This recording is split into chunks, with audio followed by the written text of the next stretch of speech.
美国人后来把1787年的那个夏天称作奇迹。从5月下旬到9月中旬，将近4个月闭门，造出一部2个多世纪后仍在运转的成文宪法。后来有书干脆以民主的奇迹为名，但奇迹是后来人的词。把镜头退回那年7月初的费城，屋里没有奇迹，只有一张随时会散的桌子。特拉华的代表是揣着训令来的，1州1票，寸步不让。这不是谈判桌上的姿态，是白纸黑字的授权边界，越过它签下的字就出了授权，带不回家。更小的州放出的话要难听得多，真被人口压过头顶，宁可散会，另找靠山。靠山2个字在当时的语境里包括外国。大州这边同样咬死席位按人口分，凭什么人口相差悬殊的2个州平起平坐？将到最深处的6月末，富兰克林提议全体祈祷，麦迪逊的会议笔记记下了这一天。6月28日，一屋子对神迹最不抱幻想的人到了要求助神迹的地步。我们今天说它是奇迹，可坐在那间闷热屋子里的人手里的每一张牌都可能让这个国家胎死腹中，而他们最后打出的那张牌上写着3/5个人。这一局的题目由此而来，同一张桌子，你想从他这里要什么？答案就换一副面孔，想强是一条路，想活是另一条。而有一道题，2个答案同时成立。这场会本来就是被窘境逼出来的。联邦政府没有征税权，独立战争欠下的公债1分还不上，13个州各设关卡，各印货币，商路在自家门里被切成13段。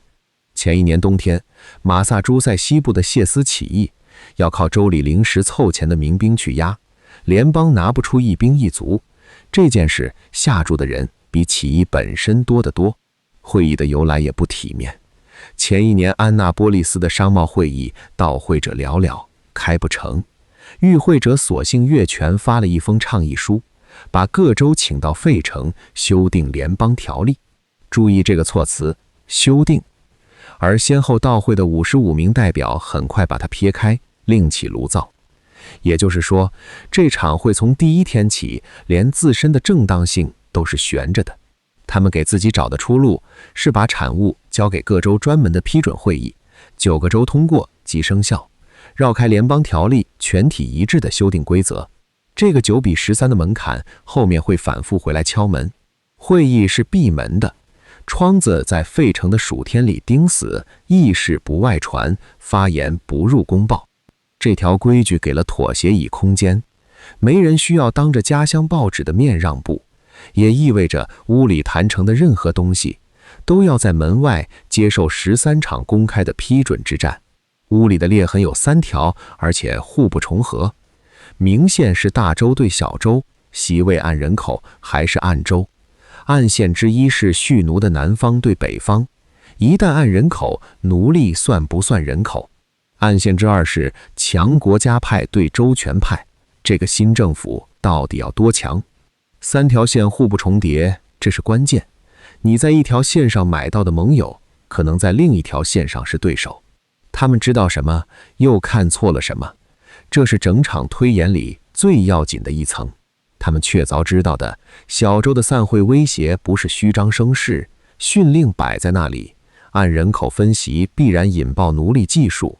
南北在这件事上没有含糊的余地，联邦再拖下去，分成2-3个区域联邦，让大西洋对岸的帝国各个下注，是当时许多人真实担忧的前景。他们看错的至少有3处。第一处是奴隶制的前途。从当时的言论看，屋里相当一部分人似乎真的相信奴隶制是一件正在衰亡的东西，拖着旧世界的惯性，自己会慢慢死掉。于是围绕它开出的价，在他们眼里更像对一件将死之物的临时安排。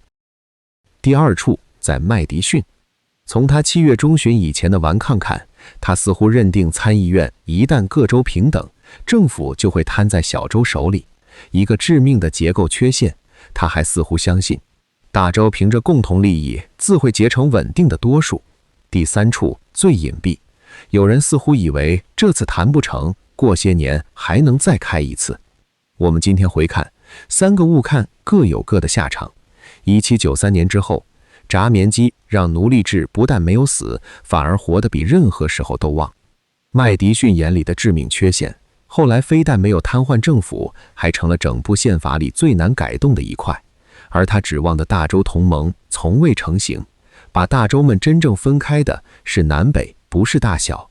至于还能再开一次会，历史没有给出第二次机会。但这些牌，1787年的夏天，没有一张摊在桌面上。他们以为自己在为一件将死的东西开临时价，那件东西转身活了过来，拿着他们开出的价码，又活了70多年。桌上摆着5条路，这一节只交代每条路的逻辑和代价，先不问优劣，那是下一节的事。弗吉尼亚方案、大洲的方案，麦迪逊起草，威尔逊在会场上讲得最透，全国立法机关2院都按人口分析，权力直接源于人民，不经各州转手。他的逻辑最彻底，既然要造一个全国政府，就让它直接立在国民之上，这也是屋里能画出的最强的国家政府。代价同样彻底，小州视之为被吞并，散会的威胁正是冲他来的。而按人口3个字一落纸，奴隶技术当场引爆。新泽西方案，小州的回应不另起炉灶，维持1州1票，只给联邦补上征税和管商贸的权。他保住了小州的生存底线，也顺带绕开了奴隶算不算人口的难题。代价是他延续的正是把大家逼进这间屋子的那个弱政府。大州占着多数人口，却只拿平等1票，没有理由接受。桌子同样可能散，只是从另一头掀。康涅狄格妥协，康涅狄格代表团递出的折中，众议院按人口，奴隶按3/5计入，参议院各州平等，每州2席。他同时踩住了大州和小州各自的底线，是5条路里仅有的一条，让两边都还留在桌上的。代价有2层，参议院偏离了纯粹的比例代表，小州选民的1票从此比大州的重，而3/5连同这个夏天稍后另行成交的逃奴条款和奴隶贸易的20年豁免，把奴隶制写进了立国的根本契约。汉密尔顿的方案在6月18日抛出来，像一盆冰水，各州降为行政区划，参议员与行政首脑行为良好及终身任职。中文学界对这个人有针锋相对的2副笔墨，有人剖析他政府思想里的君主倾向，也有人为这位长期被误解的思想家证明。但在1787年的会场上，2副笔墨共享同一个下场，他背对革命的共和精神太远，几乎无望通过任何一州的批准会议。屋里的多数人听完，沉默地绕了过去。最后一条路不用任何人提出，它是失败的默认形状，散会，或者只给联邦条例打几个补丁回家。不逾越授权，不吞下任何一方咽不下的安排，把难题留给未来。它的短板藏在一个假设里，还能再开一次会。这个假设前面说过，很可能是3个误看里代价最大的一个。5条路，没有1条在所有账本上都占优。这局没有全能解，只有取舍。抉择系列的老规矩，同一张桌子换6个目标函数各问一遍，看相对更优落在谁头上。第一问，把砝码压在让这个国家活下来。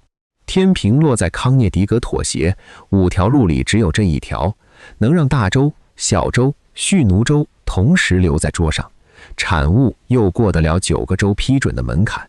弗吉尼亚案会把小州逼走，新泽西案会把大州逼走，汉密尔顿案过不了批准，散会等于放弃，想活就得2头都让。第二问，守住疆域，把小州留在联邦里，就是把13州的版图留成一块。放任散伙，新英格兰、中部、南方各自城邦，外面的帝国不会客气。天平不动，还是妥协？第三问，民众的生计，联邦的失能每拖1年，债务断裂的商路，下一场民变的账单就厚一层。一个批准不了的方案，治不了任何人的国；一部批得下来、能运转的宪法，先把止血带系上，颜色依旧一致。第4问，身后名，后世记住这场会，靠的正是大妥协3个字。制宪者作为一个整体被记住，不是因为谁碾压了谁，而是因为这场各让一步。4问下来，4次指向同一条路，然后拨到第5格，权力，造一个尽可能强的国家政府，颜色第1次翻了。在这个目标下，相对更优的是弗吉尼亚方案。2院兼按人口，权力直接源于人民，这是屋里能造出的最强、稀释最少的权力杠杆。平等的参议院在这本账上是纯粹的损耗，这正是麦迪逊与威尔逊当年的执念所在，也解释了大州派为何咬得那样死。有人会反驳，方案再强，小州走了，批准砸了，权力岂不落空？这个反驳成立，但它属于生存那一格的账。权力这道题的题面里本来就写着允许为保全去赌存续，想强的人赌的就是这一把。它有真实的散桌风险，但不是汉密尔顿案那种画在纸上的空中楼阁。弗吉尼亚案毕竟是整场会议实际的工作蓝本。第6问最难，也最值得慢讲。问题是哪条路更配得上这场革命自称的价值？第一直觉几乎都会答弗吉尼亚方案，人民主权，被制者的同意，按人数代表，这是独立宣言一路下来最纯的谱系。中文学界对制宪时期人民主权观念之冲突的研究，正是围着这条轴展开的。可屋里其实站着2种都拿得出族谱的正统。另一种说，这场联合是13个政治共同体签下的约，同意的单位是州，联邦条例白纸黑字，一州一票。这不是既得利益的遮羞布，是另一条价值轴。为反联邦党人证明的研究提醒过我们，把失败者的立场当成纯粹的私利，是后来胜利者叙事的偷懒。小州死守参议院固然有厉害，但也真有原则。2条轴谁也划不掉谁，它们不是一深一浅的2种考量，而是2套各自完整的政治哲学。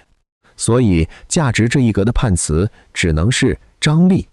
弗吉尼亚案与康涅狄格妥协在这道题上双双成立，而妥协的真正手笔在于，他没有在2种正统之间做出裁决，他拒绝裁决。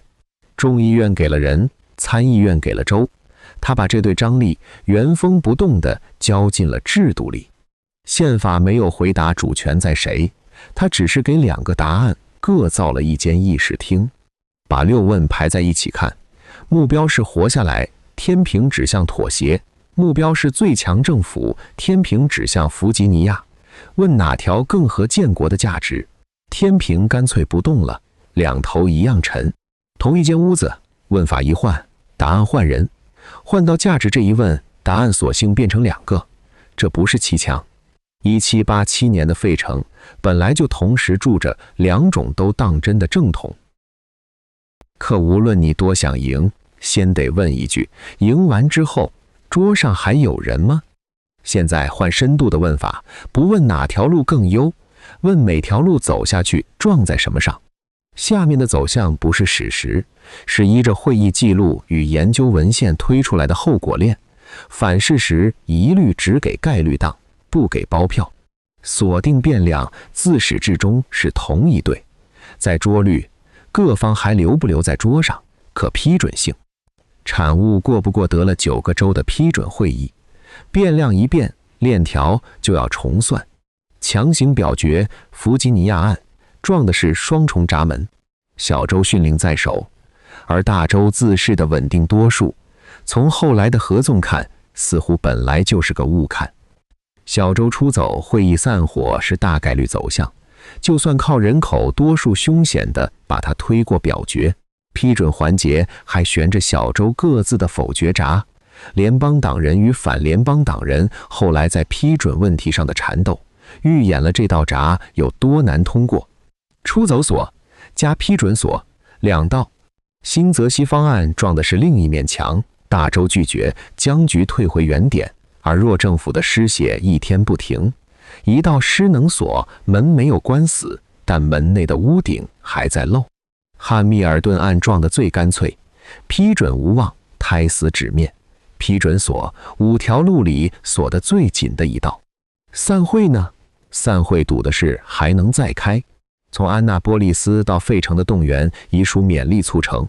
谢斯起义带来的恐慌是一次性的政治燃料，烧过就没有了，再聚成一次小概率，而联邦在等待中散架。分成区域联邦引来外敌，是当时不少人已经看得见的前景。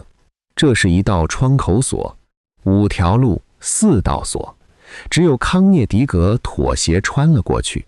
7月16日，他以5票对4票通过，另有1州因内部分裂弃权，1票之差。所谓大妥协，其实悬在一根头发丝上，穿锁的路也只是堪堪穿过。这道锁有一个诚实的例外，前面已经交代，如果你的目标函数本来就允许拿存续下注，弗吉尼亚案就不在锁里。它是险棋，不是死棋。锁不锁得住你，取决于你先答了哪道目标题，然后是价签。按人口落纸的那一刻，另一个问题自动浮出水面：奴隶算不算人口？南方要全额计入，不给被奴役者任何权利，却要按他们的人头多拿席位。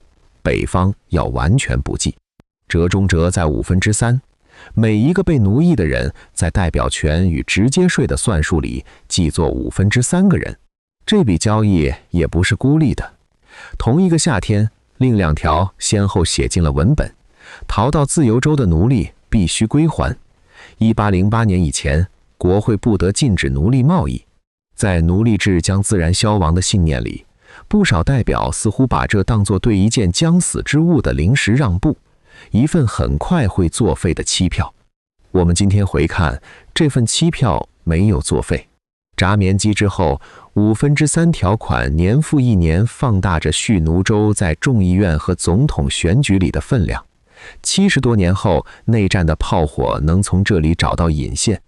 中文学界的研究里，宪法原罪4个字就是给他准备的，但这些都是1787年之后才翻开的牌，不能倒灌成那个夏天的考量。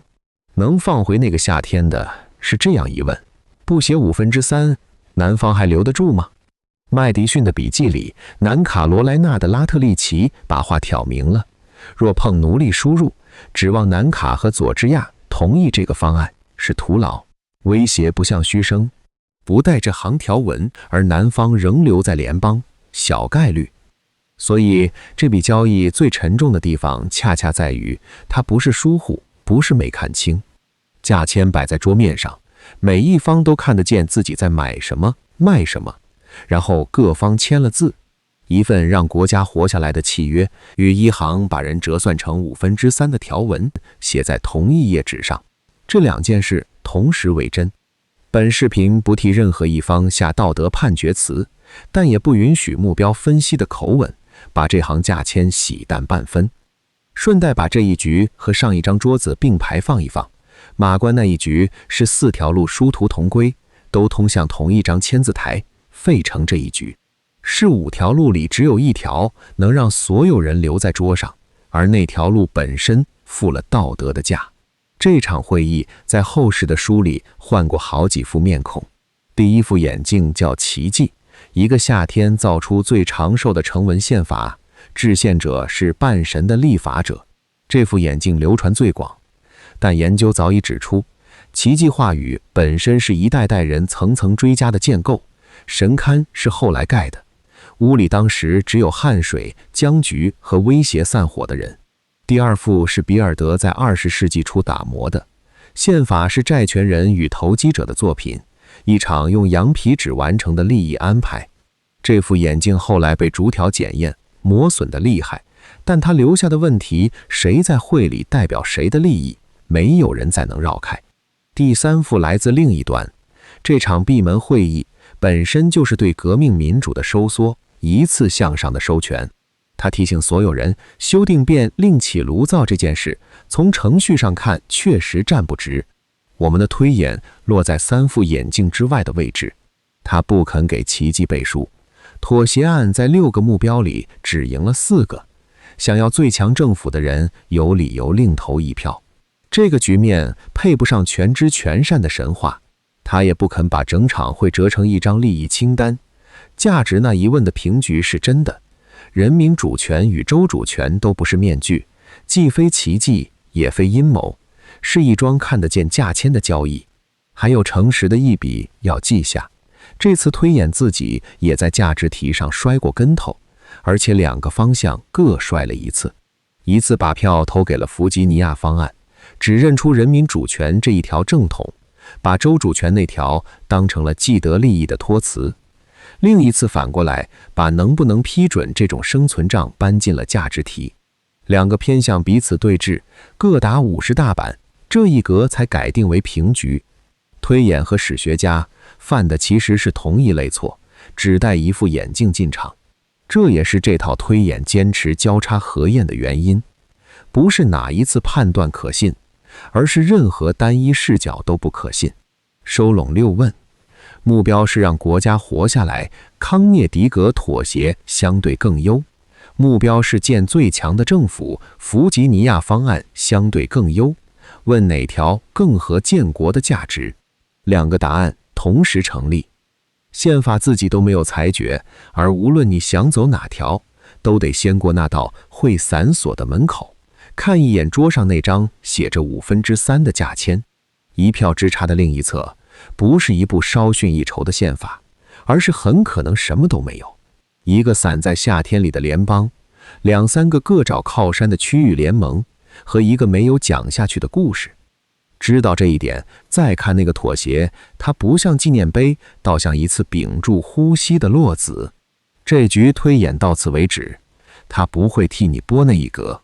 如果是你坐在那间钉死窗子的屋子里，你会为了让所有人留在桌上，在那份文件上写下3/5个人吗？还是宁可看着这个国家散在1787年的夏天？这道题没有安全的答案，它当年就未曾有。